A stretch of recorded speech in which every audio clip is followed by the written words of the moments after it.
Movie के start में हमें एक लड़का दिखाया जाता है। वो एक बहुत बड़ी बिल्डिंग की पिक्चर्स ले रहा था। उसको एक बहुत ही अच्छी स्टोरी की तलाश थी ताकि उससे उसको बहुत सारे पैसे मिल सकें। उसको पैसों की भी बहुत ज्यादा जरूरत थी। खैर अब वो उस बिल्डिंग के अंदर जाता है जिस बिल्डिंग की वो बाहर से कब से पिक्चर्स ले रहा था। इस बिल्डिंग के बारे में इस लड़के ने ये सुना था कि यहाँ पर बहुत ही अजीबोगरीब चीजें होती रहती है। लोगों का कहना था ये पूरी बिल्डिंग हॉन्टेड है। इसी वजह से ये लड़का बिल्डिंग के अंदर आया था ताकि ये अंदर आकर ये जान पाए कि इस बिल्डिंग में क्या है। इस लड़के का नाम जीकू था। उसको अपने पीछे एक छोटा बच्चा खड़ा हुआ नजर आता है। ये जैसे ही पीछे मुड़कर देखता है तो वो बच्चा गायब हो जाता है। जीकू वहाँ पर जाकर इस बिल्डिंग के केयर टेकर या फिर मैनेजर से मिलता है। वो उस मैनेजर से इस बिल्डिंग में पैरानॉर्मल एक्टिविटीज के बारे में पूछता है और मैंने सुना है कि इस बिल्डिंग में सब कुछ अजीब होता है। जीकू अपना टेप रिकॉर्डर ऑन करता है। खैर अब वो मैनेजर उसको बताने के लिए तैयार भी हो जाता है।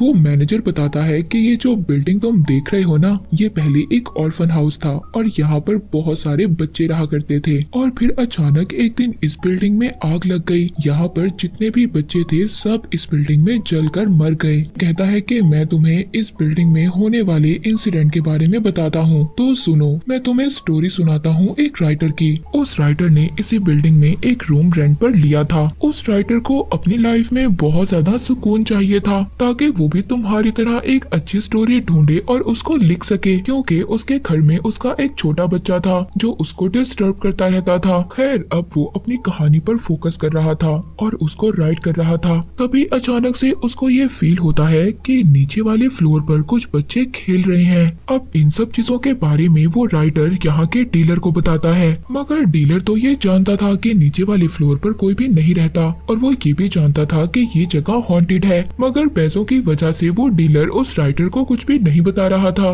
किसी न किसी तरह ये रूम उस डीलर ने इस राइटर को रेंट पर देना था। पैसों के लिए लोग क्या कुछ नहीं करते। उस राइटर को तो नहीं पता था कि ये बिल्डिंग हॉन्टेड है। इसके बाद रात को राइटर अपने रूम में अकेला था। वो राइटर पानी पीने के लिए किचन में जाता है। जब वो वापिस आकर देखता है तो उसका लैपटॉप गायब था।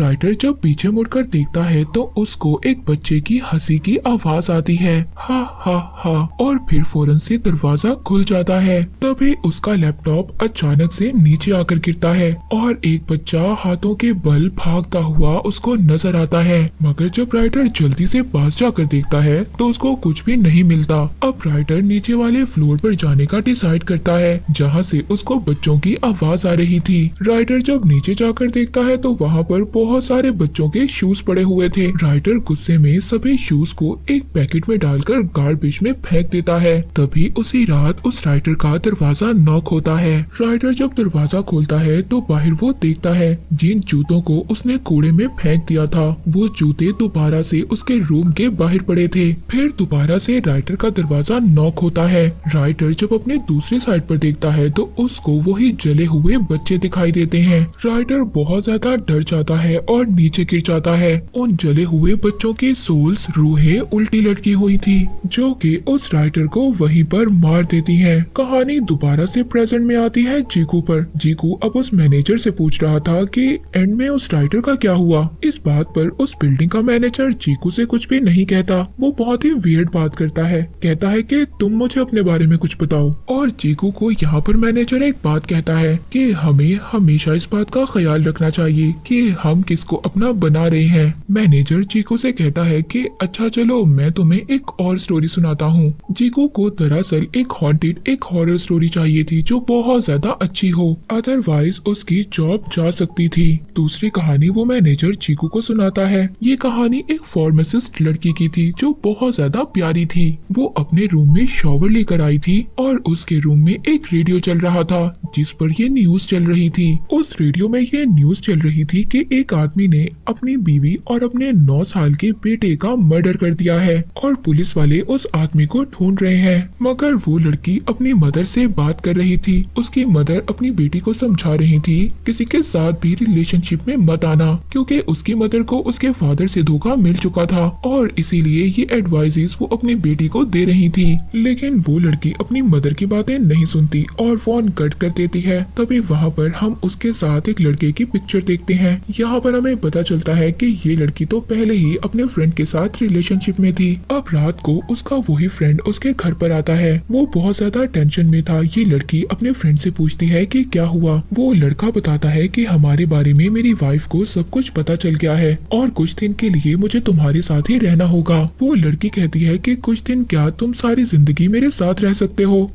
अब नेक्स्ट डे जब वो लड़की अपने काम पर जा रही थी तभी तो पुलिस वाले उसके पास आते हैं। तो पुलिस वाले इस लड़की को इसी के फ्रेंड की पिक्चर दिखा करके पूछ रहे थे कि क्या तुम इस लड़के को जानती हो, इसने अपनी वाइफ और अपने बेटे का मर्डर कर दिया है। ये सुनकर ये लड़की जल्दी से अपने घर जाती है और अपने फ्रेंड को आवाज देने लगती है। और यहाँ पर हमें ये भी पता चलता है जो न्यूज स्टार्टिंग में रेडियो पर चल रही थी वो इसी के फ्रेंड की चल रही थी। अब जब ये लड़की अपने घर के अंदर आती है तो यहाँ पर इसका फ्रेंड शॉवर ले रहा था। ये लड़की कहती है कि पुलिस को सब कुछ पता चल गया है, हमें जल्दी यहाँ से निकलना होगा वरना पुलिस तुम्हें पकड़ लेगी। वो उसका फ्रेंड बार बार यही कह रहा था कि किसी को कुछ भी मत बताना। और तभी यहाँ पर उस लड़की के दरवाजे पर कोई नॉक करता है। जो वो देखती है तो बहुत ज्यादा हैरान हो जाती है। उसके रूम के बाहर उसका फ्रेंड था। वो ये देखकर बहुत ज्यादा डर जाती है कि अगर उसका फ्रेंड बाहर है तो अंदर शॉवर कौन ले रहा है। अब वो लड़की अपने रियल फ्रेंड को घर के अंदर बुलाती है और उसको इशारा कर कर वॉशरूम की तरफ दिखाती है कि अगर तुम यहाँ पर हो तो अंदर कौन है। उसका फ्रेंड भी ये नोटिस करता है कि बाथरूम के अंदर उसी जैसा एक आदमी शॉवर ले रहा था।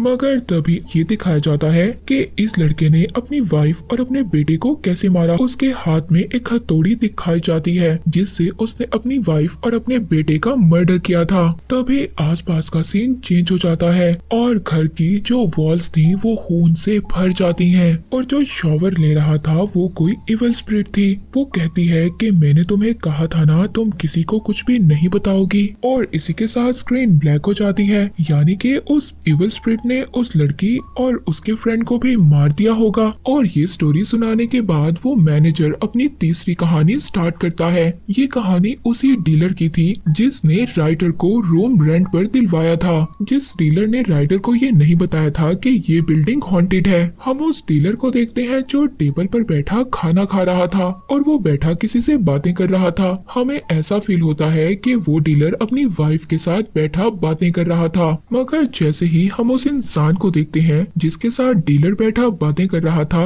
वो इंसान उसकी वाइफ नहीं थी बल्कि एक डॉल थी। वो सिर्फ एक डॉल थी जिसको डीलर अपनी वाइफ की तरह रख रहा था। नेक्स्ट डे डीलर फोन पर बात कर रहा था, तभी वहाँ पर हम एक रैप हुई डेड बॉडी देखते हैं। ये डेड बॉडी उसी डीलर की वाइफ की थी। इस डीलर ने अपनी वाइफ की डेड बॉडी को प्लास्टिक में रैप कर कर रखा हुआ था। इस डीलर ने अपनी वाइफ को ही मार दिया था। ये डीलर या तो मेंटली डिस्टर्ब था या इसके साथ कुछ और था। वो एक डॉल को अपनी वाइफ की तरह रखने लगा था। अब उस डीलर को ये लगता है कि शायद उसके सिंक से पानी बाहर आ रहा है जो बहुत ज्यादा गंदा था। तभी वो डीलर जब पीछे मुड़ता है तो देखता है उसकी वाइफ की डेड बॉडी गायब थी। और जब वो सिंक में देखता है तो उस लाश का हाथ सिंक से बाहर निकलता है। वो नल को बंद कर देता है, यानी कि टैप को ऑफ कर देता है। और ये देखकर उस डीलर की हालत बहुत ज्यादा खराब हो जाती है।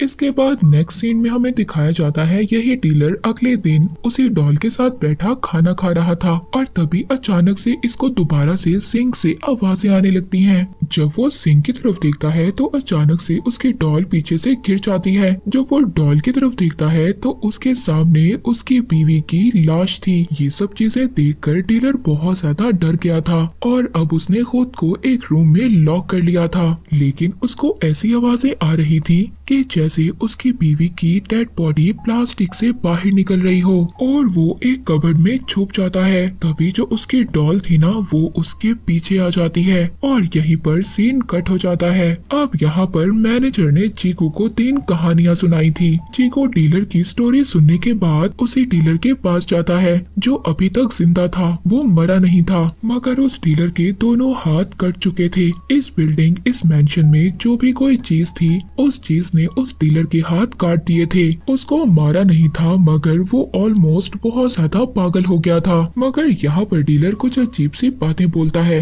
वो कल्ट के बारे में बोलता है, कुछ चर्च के बारे में बोलता है, मगर जीकू को डीलर की बातें कुछ समझ नहीं आती। जीकू अब ये तीनों स्टोरीज लेकर अपने पब्लिशर के पास जाता है। जीकू का पब्लिशर कहता है, देखो कहानियाँ तो बहुत ज्यादा अच्छी हैं और बहुत ज्यादा हॉरर भी है, मगर तुम्हें इस कहानियों को और ज्यादा बड़ा करना होगा जिससे ऑडियंस का इंटरेस्ट बढ़ेगा और तुम्हें पैसे मिलेंगे। जीकू को पैसों की भी जरूरत थी, तो अब वो दोबारा से उसी बिल्डिंग के अंदर जाता है, उसी मैनेजर के पास। वो उस मैनेजर के पास आकर कहता है कि मुझे और ज्यादा स्टोरी सुनाओ, मुझे और ज्यादा कहानियाँ चाहिए। वो मैनेजर हंसकर कहता है कि तुम्हें अभी भी ये कहानियाँ थोड़ी लग रही हैं, तो तुम्हें इस मेंशन से चले जाना चाहिए क्योंकि यहाँ पर सिर्फ यही कहानियाँ थी। मगर जीकू को अब मैनेजर पर गुस्सा आ गया था। सुनो मेरी बात, तुम्हें मुझे कहानियाँ सुनानी होंगी। यहाँ पर जितने भी इंसिडेंट हुए हैं तुम्हें मुझे उनके बारे में बताना होगा और इसके लिए मैं कुछ भी देने के लिए तैयार हूँ। वो अपना रिकॉर्डर निकालता है और मैनेजर से स्टोरी सुनता है। वो केयर टेकर यहाँ पर हंसने लगता है और कहता है, सोच लो। अब यहाँ पर मैनेजर जीकू को स्टोरी नंबर 4 सुनाता है। जैसे जीकू ने पहले 3 कहानियाँ रिकॉर्ड की थी, ऐसे ही जीकू अब ये चौथी कहानी रिकॉर्ड कर रहा था। ये कहानी एक लड़के की थी जो अपने दोस्त के पास इसी बिल्डिंग में रहने आया था। वो लड़का पढ़ने के लिए अब्रॉड गया था, मगर किसी वजह से वो फेल हो गया। उसके बाद वो वापस आ गया और अपने दोस्त के पास रहने लगा। अब वो लड़का खैर अपने फ्रेंड से मिलता है और बहुत ज्यादा खुश होता है। वो लड़का अपने फ्रेंड के फेस पर देखता है जिसके फेस पर बहुत सारे पिंपल्स बने हुए थे। उसके पिंपल्स में काफी ज्यादा इचिंग हो रही थी जो काफी ज्यादा अजीब था। और वो लड़का अपने फ्रेंड के घर में जब खाना देखता है तो खाना बहुत ज्यादा गला सड़ा था। उस लड़के का फ्रेंड खाना ऐसे खा रहा था जैसे खाना बहुत ज्यादा टेस्टी और फ्रेश हो। वो अपने फ्रेंड को देखकर बहुत ज्यादा हैरान हो रहा था। जब उस लड़के का फ्रेंड अगले दिन अपने काम पर चला जाता है तो लड़का पीछे से जब उसका घर देखता है, वो उसके फ्रिज को ओपन करता है तो खाना तो बहुत ज्यादा गला सड़ा पड़ा था। वो अपने फ्रेंड के घर की सफाई कर देता है, मगर जब वो अपने फ्रेंड का रूम देखता है तो उसके रूम से बहुत ज्यादा बदबू आ रही थी क्योंकि उसके फ्रेंड के रूम में बहुत ज्यादा ब्लैक मोल्ड थे, यानी कि उसके रूम में फंगस लगी हुई थी और वहाँ पर उसके फ्रेंड और उसके पेरेंट्स की एक पिक्चर लगी हुई थी। वो पिक्चर तो बहुत ज्यादा गंदी थी, उस पर भी फंगस लगी हुई थी। अब वो अपने दोस्त के रूम को भी साफ कर देता है। उसका दोस्त जब वापस घर आता है तो वो देखकर शॉक्ड हो जाता है। वो अपने ही फ्रेंड को मारने लगता है कि तुमने मेरे घर को साफ करने की कोशिश कैसे की और तुमने मेरे पेरेंट्स को कैसे हाथ लगाया। अब इस लड़के को इस घर में बहुत ज्यादा सब कुछ अजीब लग रहा था। वो डर गया था। उसका ये मानना था कि जिस घर में ब्लैक निशान होते हैं वहाँ पर इविल स्पिरिट्स होती हैं। वो अपना सामान पैक करता है और यहाँ से जाने की तैयारी करता है। तभी उसको वहाँ पर स्मेल आने लगती है। जो रूम अभी कुछ टाइम पहले उसने साफ किया था वो बिल्कुल पहले जैसा हो गया था और वो जो फंगस और ब्लैक निशान थे वो इसी पेंटिंग से निकल रहे थे। तभी वहाँ पर उस लड़के का फ्रेंड आता है। उसका फेस अजीब सा हो गया था। उस लड़के का दोस्त जब अपने फेस से हाथ हटाता है तो उसके फेस पर फंगस लग चुकी थी और अब ये बात क्लियर हो गई थी। उस लड़के का दोस्त जिंदा नहीं था, वो मर चुका था। और तभी जब ये लड़का डरता हुआ पीछे को जाता है तो उसी पेंटिंग से ब्लैक कलर के हाथ बाहर आते हैं और इस लड़के को उस पेंटिंग के अंदर ले जाते हैं। तभी उसी रूम का डोर खुद ही बंद हो जाता है और क्लियर बात ये थी कि वो लड़का भी इसी बिल्डिंग में मारा गया था। दोबारा से स्टोरी प्रेजेंट में आती है जीकू पर। जीकू उस मैनेजर से पूछता है क्या ये पूरी बिल्डिंग किसी कल्ट ने बनाई थी। अब वो मैनेजर जीकू को यहाँ पर एक रूम की चाबी दे देता है। अगर तुम्हें सच जानना है ना तो खुद ही जाकर जान लो। और मैनेजर ने जीकू को जिस रूम की चाबी दी थी वो रूम नंबर था 1504। वो रूम इस बिल्डिंग के बिल्कुल लास्ट में था। जीकू जैसे ही उस रूम में जाता है वहाँ पर उसको एक टेप मिलती है जिसको वो ऑन करता है। वो टेप किसी और का नहीं बल्कि उसी मैनेजर का था। इसके बाद हमें एक और सीन दिखाया जाता है जीकू की फ्रेंड का, जो जीकू के बारे में बैठी सोच रही थी क्योंकि जीकू का बर्थडे था और जीकू ने अपनी इस इन्वेस्टिगेशन की वजह से अपना बर्थडे भी मिस कर दिया था। एक दिन उसके फ्रेंड की नजर उसी रिकॉर्डर पर पड़ जाती है, यानी कि उसी पहली 3 स्टोरीज की रिकॉर्डिंग पर जो जीकू ने की थी मैनेजर की बताते हुए। यहाँ पर शॉकिंग बात ये थी जब जीकू की फ्रेंड फ्रेंड ये टेप सुनती है तो उसमें तो सिर्फ चीकू की आवाज थी और तो किसी की आवाज थी ही नहीं। चीकू जिस आदमी का इंटरव्यू ले रहा था उस आदमी की तो आवाज ही नहीं थी और तभी वो समझ आती है कि चीकू की जान खतरे में है और वो फौरन से उस बिल्डिंग की तरफ निकल जाती है। दूसरी तरफ चीकू को दिखाया जाता है उसने जो टेप उठाई थी उसमें से अचानक से आवाज आती है, सुनो चीकू, अगर तुम सुन रहे हो तो तुम सच्चाई जानना चाहते हो और ये कहानी मैं तुम्हें खुद बताऊंगा।